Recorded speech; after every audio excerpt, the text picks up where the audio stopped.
Hi, and welcome everybody to the OSGA Sports Betting Channel, YouTube channel that is. And my name is Ross Benjamin. As always on a Monday, I'm joined by my fellow professional sports handicapper, Mr. Doug Upstone from DocSports.com. Doug, how was your weekend? The weekend was fine. I'll be honest with you, college football wasn't kind to me in many circumstances, but I did hit my big play, which was on Georgia, so that was good. But like everybody, you know what? Sometimes you have to pick up the pieces. And the best part of it is it's week one. Okay, so now we got some information. Now we can go forward, and that's exactly what I got to do, and it's what I got to do for my customers. Pick up the pieces. But the people that did buy the big play, they were very pleased. So, Ross, how about you? Not bad. 4-2 in week one. 4-1 with my last five going back to Friday evening. I had Florida State last night against Notre Dame. What a game that was, Doug. You know, Doug, I got to ask you this because I know you're kind of guy who looks at things similar to how I do. And I'm wondering out loud as I'm watching the game, how did Wisconsin allow Jake Cohn to get away and go with Graham Mertz? After watching him against Penn State on Saturday, the kid looked lost. He terrible passer, and Jack Cohn just lit it up for the Fighting Irish last night. Yeah, well, I think the biggest part of it is just a different philosophy of offense, and I think that's what the biggest deal was. Because Cohn really, Cohn wasn't very spectacular at Wisconsin. I mean, he was efficient, okay, but that's pretty much what they need their quarterbacks to be. They don't need them to be great, so that's the difference. Obviously, Notre Dame, longer story, but the recruiting efforts of Brian Kelly, since their 2016 season, I believe what it was when they finished under 500. I mean, they have completely turned that program. It was already trending in the right direction, generally speaking, but since, oh my goodness, just the number of playmakers they have on both sides of the ball. But speaking of things you're wondering about, why did Notre Dame go away from a 4-man front when they were up 38-21 and go to a 3-man front? Yeah, doesn't make sense. Kirk Herbstreit brought that up several times. Was it Kirk Herbstreit on the? No, it was who's a color guy last? Yeah, the Alabama. I can't think of his name now. Greg. I can't think of his name. Was it Greg McElroy? Yes, Greg McElroy. Yes. Okay. Yep. So he kept bringing that up. It's like, why are they're just gift wrapping these 9-10 yard gains by going to a 3-man front? And like he was saying, I mean, prior to Mackenzie Milton coming in, what a great story that is. The quarterback for Florida State showed no signs that he was going to torch Notre Dame through the air, So, it makes you wonder sometimes if we could see it, why these head coaches, especially the assistants in the press box, don't see it. So, in any event, anything else that caught your eye over the first full week of college football, Doug? Yeah, well, just you mentioned Wisconsin, and it blew me away that horrible quarterback Mertz was awful. He was throwing like he was in practice. He was throwing into double coverage continually, which made no sense to me. Obviously he can see that there's double coverage there. So I was mystified by that. They ran the ball on first down 80% of the time up the middle. Okay. No variation. Worked at first. No question, but not later. And so they got shut down completely. Bad play calling, way too conservative. They lost the game in the first half, Ross. I think you would agree. They should have been up at least 13-0, and it was 0-0. Okay. Yeah. So that's where the game was over. So bad start for them. Congratulations for Penn State. They did what they had to do, but it was gift wrapped to them, in my opinion, with that. Now, Ross, what was your opinion on UCLA? I tell you what, I'm not sure this quarterback is all that great, but their offensive and defensive line play, man, is it better. They just shut down LSU's run game like Alabama would do. It was impressive. Yeah, and LSU defensively, going back to last year, leaves a lot to be desired. Even in the year they won the national championship, Doug, they were a little vulnerable defensively. So I'm surprised Ed Orgeron is one of the best recruiters in the country, that he hasn't addressed that in some way, shape, or form. because you play defense like that. I don't care how good your offense are. You're not going to contend for a national title. And UCLA's running game right now, especially the kid Charbonneau they got from Michigan via the transfer portal. He looked absolutely terrific, not only against LSU, but the week before as well. So yeah, I mean, UCLA might be for real. I mean, it's, think about it, Doug. What's it? Chip Kelly's fourth year at UCLA, fifth year.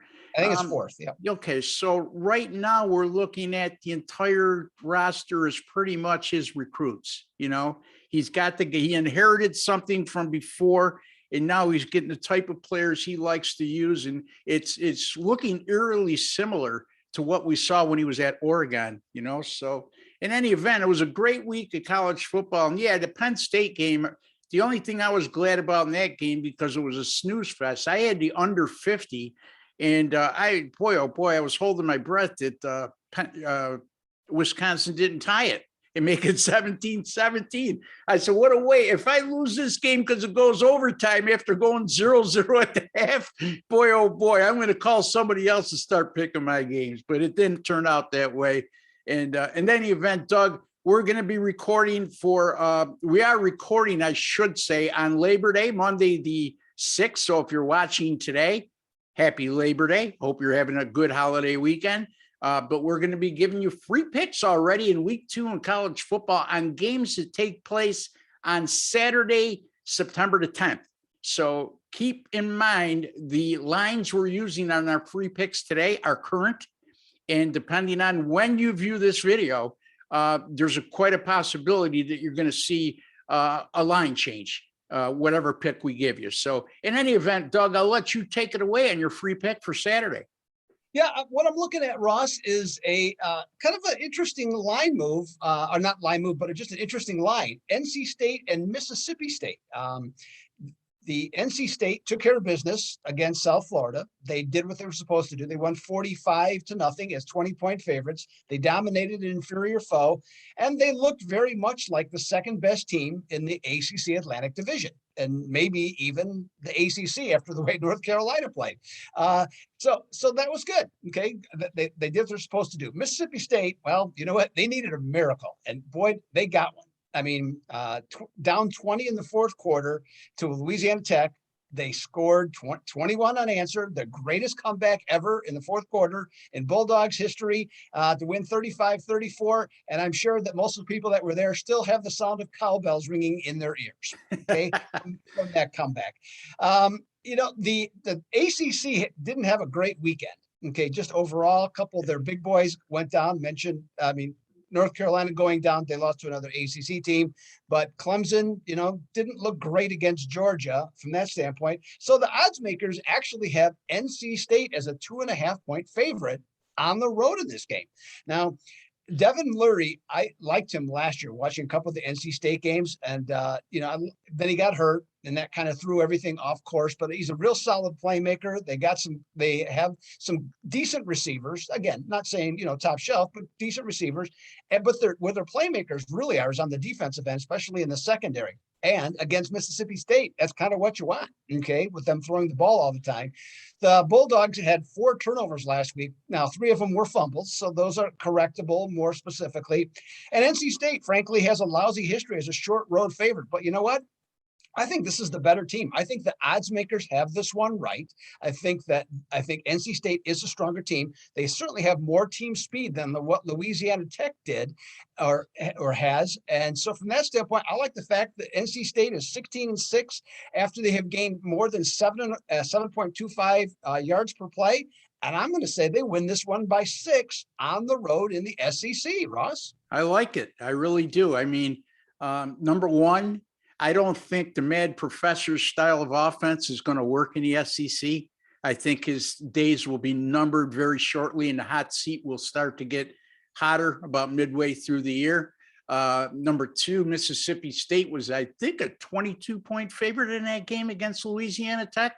And as Doug alluded to, had put together the best comeback ever in school history, being down 20 in the fourth quarter. So, I think NC State on paper, by the eye test, And when you weigh up all the variables, they are the play. And I agree with Doug Upstone on that one.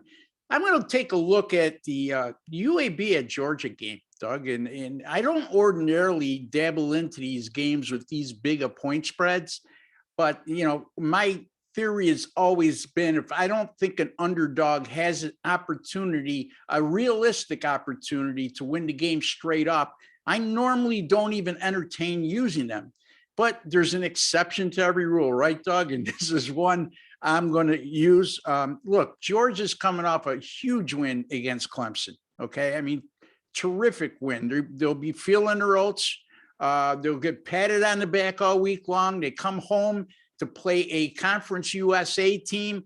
And up next for the Bulldogs is South Carolina in their SEC opener. Now, not to say that South Carolina is a huge game, but when you look at the fact you just beat the number 2 team in the country, your SEC opener is up next, and you're entertaining a team that you're almost a 4-touchdown favorite against in UAB. I think this could be a potential flat spot for Georgia, especially early on.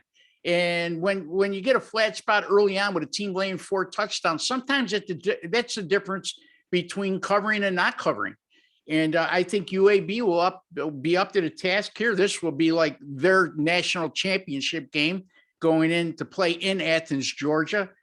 This is also a UAB team that was awfully impressive last week. Granted, they played Jacksonville State, but keep in mind, folks, Jacksonville State is a very good FCS program that going into that game was rated number 7 in the country in the FCS poll. And they outgained them 518 to 154. I like the things that's been going on at UAB in the last few years, Doug, and I think that they're going to keep this game a lot more competitive and close than people in Georgia or in Athens are going to be comfortable with. And I'm going to take the points here. I'm going to go with UAB plus the 27. At Georgia on Saturday. Boy, oh boy, as Bill Rapper, you would say, Doug, onions. Anyway, Doug, DocSports.com, great site, which Doug is one of the handicappers there.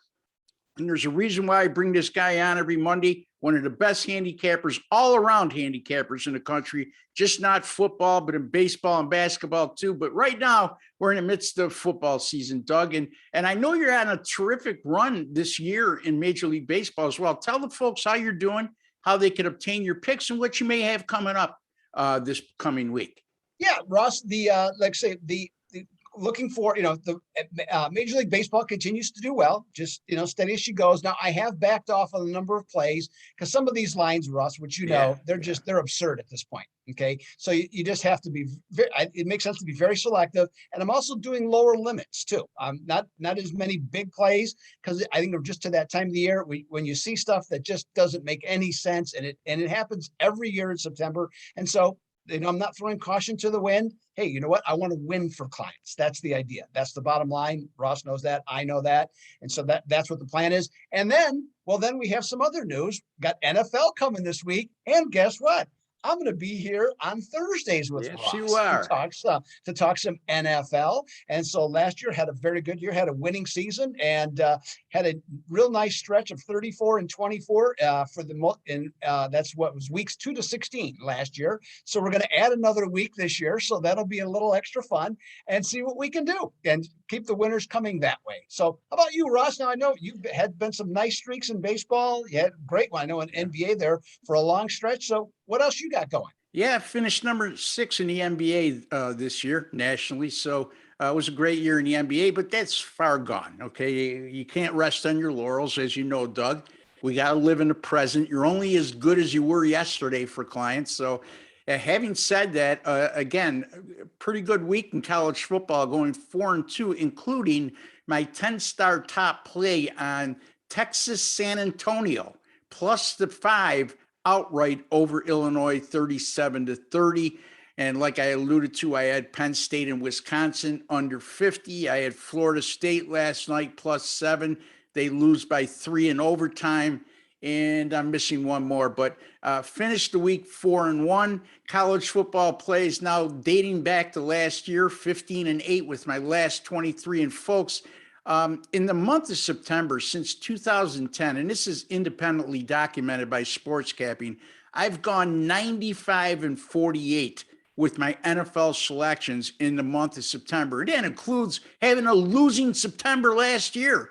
So if you want to get off to a good start, I know I hear a lot of people go, well, it's so tough early on.